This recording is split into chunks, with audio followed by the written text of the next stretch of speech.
Dhibeen laamshessa daa'immanii sababoota garaagaraan kan dhufu ta'us dursa talaallii ittisa dhibee laamshessa daa'immanii fudhachuun ittisuun akka danda'amu ni beekama. Sadarkaa biyyaalessaattis ta'e akka magaalaa Finfinneetti dhibee laamshessa daa'immanii ittisuuf talaallii ittisa dhibee laamshessa daa'immanii waggaa 5 gadiif kennamuun cinatti duulaan ni kennama. Akka magaalaa Finfinneettis dhibee laamshessa daa'immanii ittisuuf duulaan bara kana ji'a fulbaanaa keessa daa'imman hedduuf kennamaa ture. Guyyaa har'aa sadarkaa magaalaatti marsaa lammaffaan kennamuuf duulli eegalameera. Duulli talaallichaas kutaa magaalaa Lammii Kuraa buufata fayyaa aanaa lamaatti har'a eegalchiisameera. Duulli talaallii guyyaa har'aa eegalame irratti daa'immaniif talaallii kan kennan ogeessonni fayyaa buufata fayyaa aanaa lamaa dhibeen laamshessa daa'immanii vaayirasiidhaan kan daddarbu waan ta'eef osoo daa'imman hin miidhamin daa'imni umuriin isaa waggaa 5 fi isaa gadi jiru talaallii ittisa dhibee laamshessa kanaa argachuu qabus jedhaniiru. Pooliyoo jechuun dhibee vaayirasiidhaan dhufu kan harkaa fi miila daa'immanii laamshessu yoo ta'u keessattuu daa'imman waggaa 5 gadiitti irratti miidhaa cimaa kan geessisuu fi daa'imman baay'ee miidhaa qaamaatiif kan isaan saaxilu yoo ta'u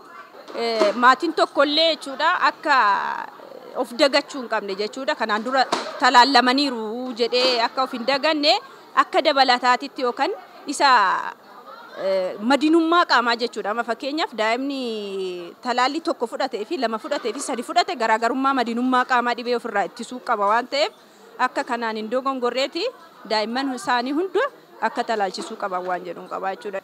የፖሊዮ በሽታ በቫይረስ አማካኝነት የሚመጣ dhibeen laamshessa daa'immanii dhibee vaayirasiin daddarbudha. Dhibeen kunis mallattoon isaa harkaa fi miila daa'immanii laaffisa. Malli ittisa isaa immoo talaalliidha. Kanaaf talaallii dhibee kanaaf kennamu maatiin daa'imman akka argatan taasisuu qabu. Hooggantuun itti aantu biiroo fayyaa magaalaa Finfinnee Aadde Hangaatu Muhammad duulli talaallii ittisa dhibee laamshessa daa'immanii marsaa duraan sadarkaa magaalaatti daa'imman 600 ol fudhachuu eeranii marsaa lammaffaan talaallii kennamu irrattis daa'imman umuriin isaanii waggaa 5 gadi sirnaan akka argataniif hojiin barbaachisu hundi xumuramuun guyyaa har'aa sagantaa duulichaa eegalchiisuu taasifamuu eeraniiru. Marsaa lammaffaatiis duuluma sanii wal qabatee talaallii pooliyoodha. Marsaa tokkoffaa marsaa lammaffaa jaamee yeroo lamaaf kan kennamu waan ta'eef jecha talaalliin marsaa lammaffaatiis guyyaa har'aan tanaa kan ji'a lammaffaadhaa gaggeeffamaa jira jechuudha. Talaalliin kun daa'imman yeroo san talaallicha argatan hunda bira gahaa jennee yaannaa. Isa kana bira gahuufis gareellee hara 900 ta'anii ijaaramanii manarraa manatti deemuudhaan manneen barnootaa gahuudhaan iddoo daa'imman argaman hundatti talaallii kana kennuudhaaf kan hojjetan ta'a jechuudha.